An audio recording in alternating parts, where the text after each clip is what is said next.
It is when we see evidence of human endeavor that our imagination is stirred and history becomes alive.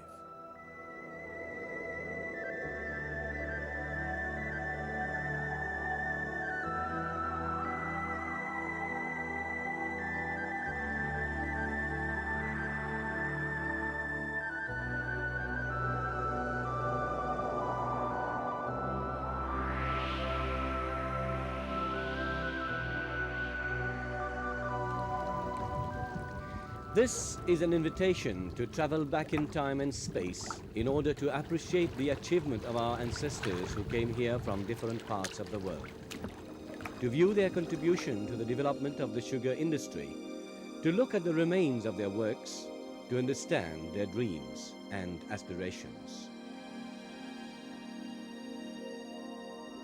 In 1638, Dutch settlers were the first people to colonize Mauritius and develop agriculture. Thus, they introduced a number of plants and animals from their headquarters in Java.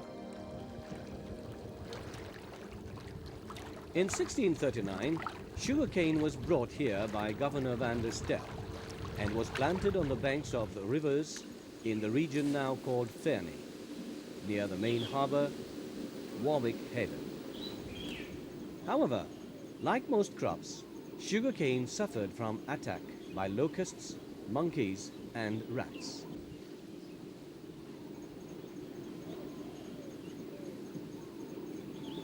It was only in 1694 that sugar was manufactured for the first time in Noordwit Black, later known as flack by Jan Bokkelberg, who came from Suriname in South America. After the Dutch left the island in 1710, French settlers occupied the southeast region, Port Bourbon, where they obtained land concessions.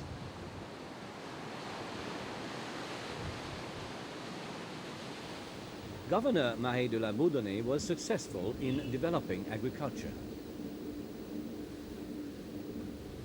2 sugar mills were established, one at Ferney and the other at Vilbac.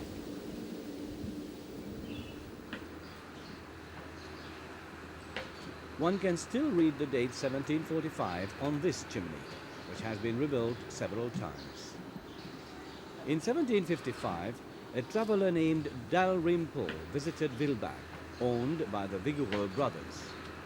There, he found 3 types of mills, driven by water, wind, and oxen.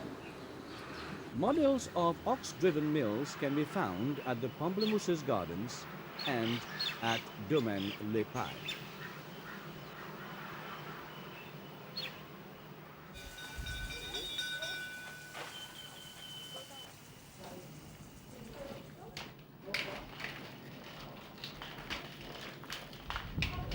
There were 2 sets of installations: the cylinders where the juice was extracted and the cauldrons where the juice was boiled.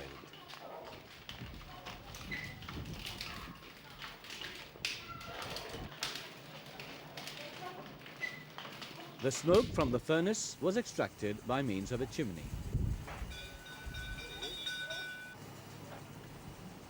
French settlers were offered land along the southern coast in the 1770s. One important domain was Benares, a name that evoked the splendor and riches of India.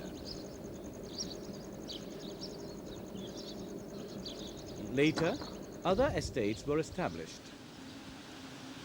This one is Saint-Aubin. Old buildings are still standing today, and they are used as offices and stores, reminding us of the activities of sugar producers.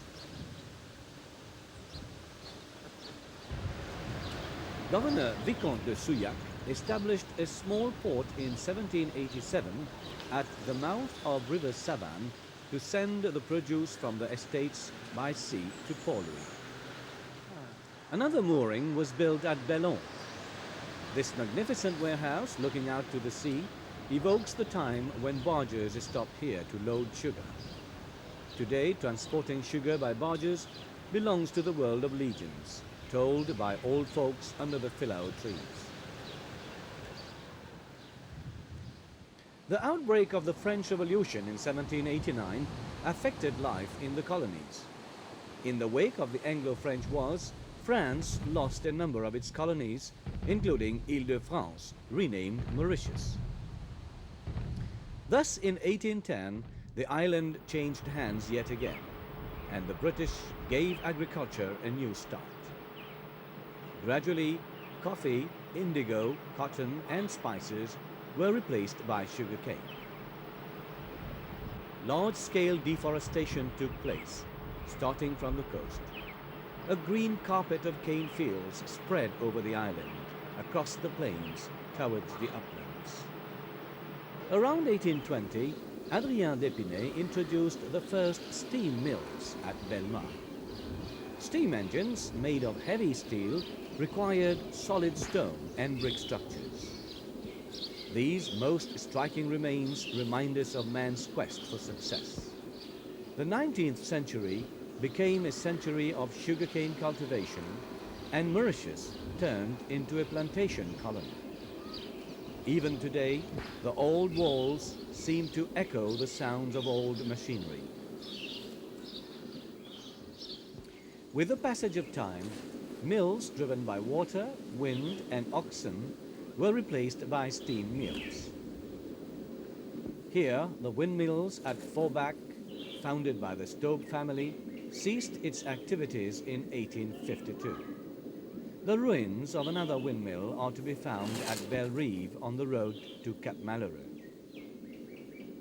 During the 19th century, revenue from sugar became vital to the development of the industry. Roads were constructed, which facilitated the transportation of sugarcane to the mills. Water, the lifeblood of the mills, was drawn from reservoirs and canals. That period was marked by estate owners like Harrell, Rouillard, Darity, Morel, and Rochecote, and British entrepreneurs like Telfair, Saunders, Barclay, and Blight. There were also Muslim and Tamil Indian proprietors. Bon Espoir near Piton belonged to Anasami and Tirumudi.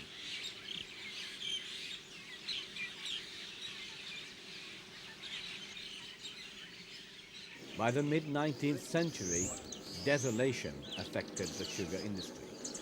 Drought and diseases compelled the planters to abandon afflicted coastal areas and move further inland.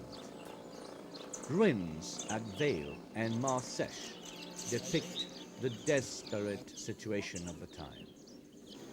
There was urgent need for reorganizing the industry.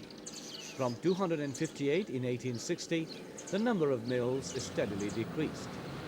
The success of the industry rested henceforth on the collective common sense of estate owners, managers, and the colonial government. Here at Argy, the layout of the factory yard is still very clear. The chimney, the laboratory, the distillery, and the railway station can still be seen. This locomotive at Beauséjour used to haul cane to the factory. Yet another site with a name that stands out like a symbol of success is Labourdonnais, where together with the mill, the Vieux family created the country house and the orchards and gardens. These light locomotives, which replaced the ox carts, are preserved at Grosbois and Mont-Désert-Montrésor estates in the south.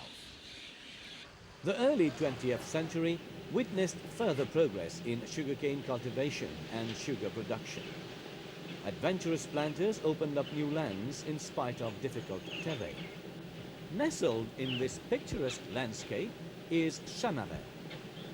The south and the southeast have always competed with the north, and these regions were able to create fabulous sites of prosperity and of beauty. Beauvallon is one of the oldest domains belonging to the Rochecote family, and even today, the family residence and the garden at Richonneau are well preserved.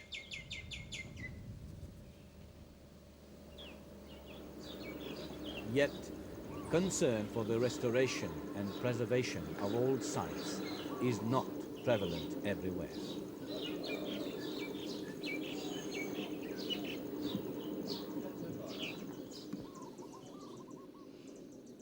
Mauritius, having been a sugar-producing country for 2 centuries, the largest number of places of historical interest are to be found around old mills.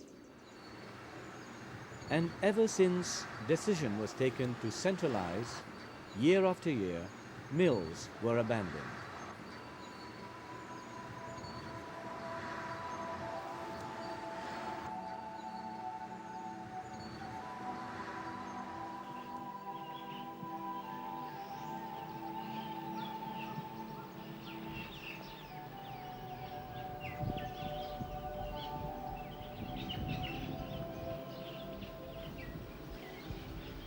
In many sites, unnecessary buildings and machinery were removed and the ground cleared for cultivation.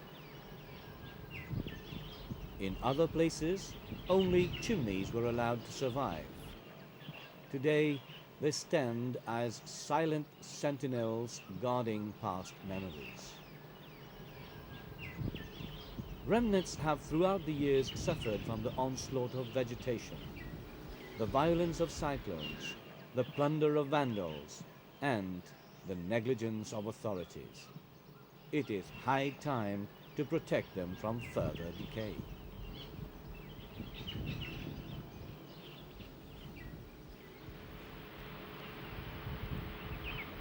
However, it is true that laudable efforts have been made here and there to rescue old chimneys, stores and country houses at considerable expense. Thus, these places have been redeemed from oblivion for future generations to appreciate the craftsmanship of masons and the skills of architects and builders of a past era.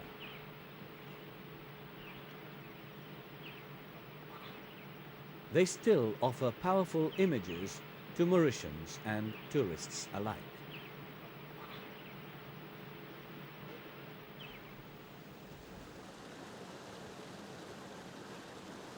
Some of them have been reconditioned to serve other purposes like hotels and restaurants. Other attractive sites can still be converted into galleries and museums of the sugar industry.